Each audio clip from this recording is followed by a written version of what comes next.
Merci Amiral. La parole est à Mathieu Bloch pour le groupe UDR. Merci Monsieur le Président. Merci beaucoup à Amiral pour tous ces propos lors de cette audition qui nous ont beaucoup éclairés.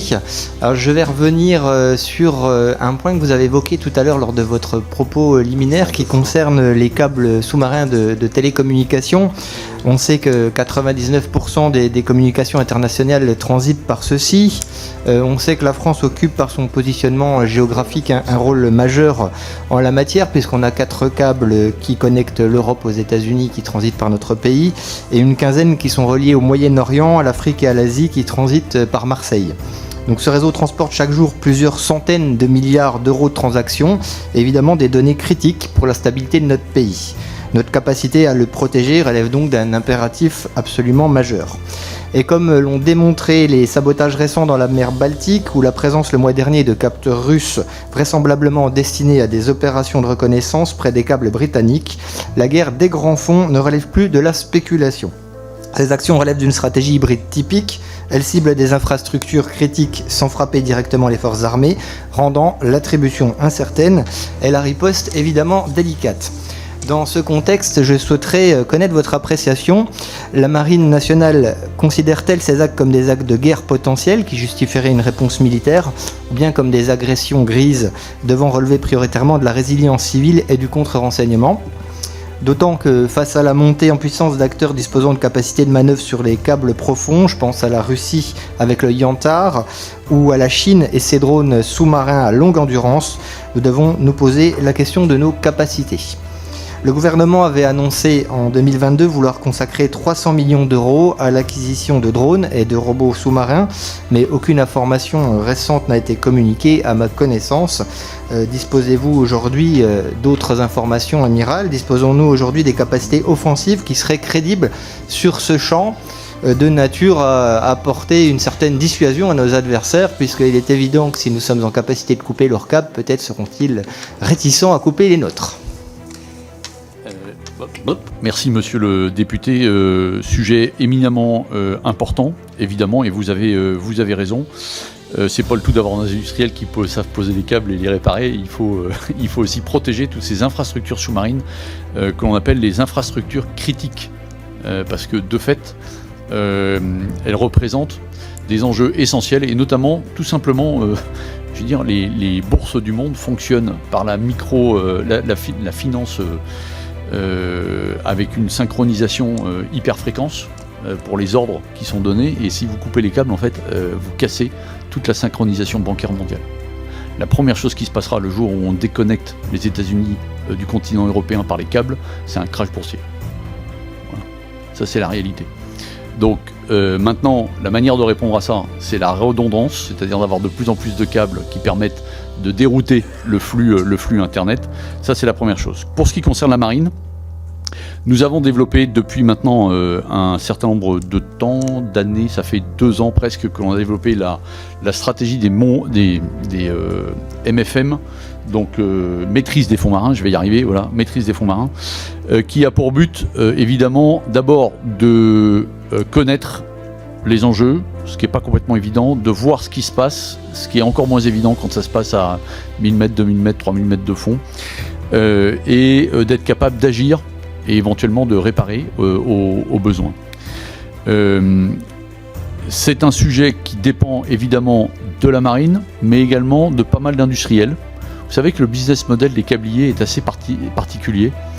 Ils sont en hyper compétition pour poser un câble, et ils sont en hyper coopération pour les réparer. C'est-à-dire que chaque industriel a une zone référente dans le monde et est chargé de réparer tout type de câble dans une partie du monde au profit de ses propres compétiteurs quand ils ont posé les câbles. Mais c'est un business model qui s'est stabilisé comme ça et qui est assez intéressant. Donc nos industriels sont capables également de réparer les câbles. Et donc on est capable de travailler ensemble pour voir un peu, en fonction de ce qu'on a vu, en fonction de ce qu'on est capable de faire, de répondre à l'ensemble de cette problématique. Donc on a développé, et j'en ai parlé tout à l'heure, de la location de drones profonds de façon à voir et à mieux appréhender l'ensemble du système. On a acquis un certain nombre de drones plus ou moins profonds pour être capable d'aller voir précisément ce qui se passe.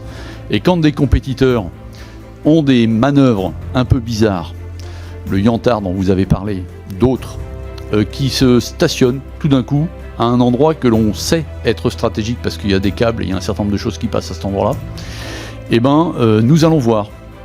Nous allons investiguer pour voir ce qui s'est passé. Après, il reste jamais bien longtemps. Est-ce qu'il s'est passé quelque chose et est-ce qu'on est capable de détecter ce qui s'est passé?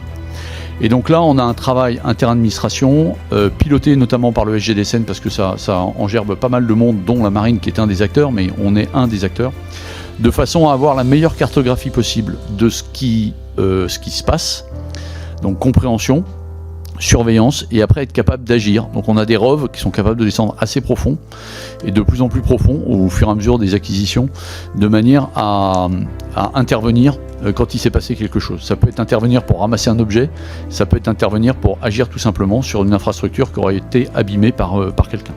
Donc ça, c'est quelque chose qui arrive. Aujourd'hui, on a des drones de surveillance qui sont en train d'arriver par système de location. Vous savez qu'on a on a 2 organismes en France qui sont très intéressants. Le CHOM, qui fait en fait de la surveillance de l'environnement, mais quand on fait de la surveillance de l'environnement avec un drone profond, on peut faire autre chose que de la surveillance que de l'environnement. Et le CHOM, évidemment, on travaille avec eux au quotidien. Le deuxième organisme qui est très intéressant, c'est l'IFREMER. Eux, ils font de la recherche scientifique et ils ont énormément de systèmes. Et on a développé avec l'IFREMER un partenariat qui est juste remarquable. C'est juste incroyable qu'on ait réussi à faire ça en France, mais comme quoi nos systèmes administratifs sont capables de fonctionner. On a créé une matrice de partage de capacité avec l'IFREMER pour éviter de devoir se passer des contrats, etc. On a un bateau en commun qui s'appelle le Pourquoi pas. Pourquoi pas, c'était de dire finalement, on s'achète un bateau en commun et la marine a un certain nombre de jours de pourquoi pas et l'IFREMER a le reste du nombre de jours de l'année de pourquoi pas. Et on a créé une matrice qui dit, pour avoir le Nautil, qui appartient à l'IFREMER, eh ben ça coûte tant de jours de pourquoi pas. Si je prends un jour de Nautil, ça vaudra tant de jours de pourquoi pas que je redonne à l'IFREMER. C'est du troc organisé, ça marche super bien, ça évite d'investir dans des capacités qui sont très chères pour un emploi qui pourrait être minime, et donc on se partage les capacités pour faire face à ça. C'est ce qu'on avait fait quand on avait recherché la Minerve. Quand on avait recherché la Minerve, on avait demandé des capacités à IFREMER qui nous les avait prêtées, puis on avait loué d'autres drones après à un autre industriel qui nous avait permis de retrouver le sous-marin au bout du bout.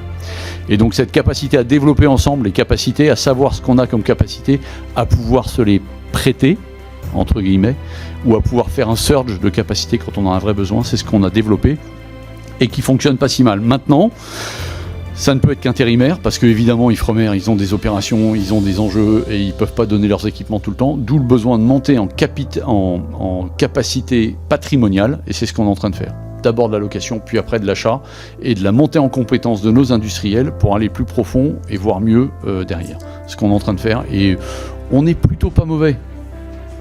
On mène des vraies opérations pour aller voir ce qui se passe et on s'entraîne. Donc des fois on achetait des trucs à la mer pour aller voir est-ce que vous êtes capable d'aller rechercher par 2000 mètres de fond. En fait on est capable, c'est plutôt une bonne nouvelle. Merci.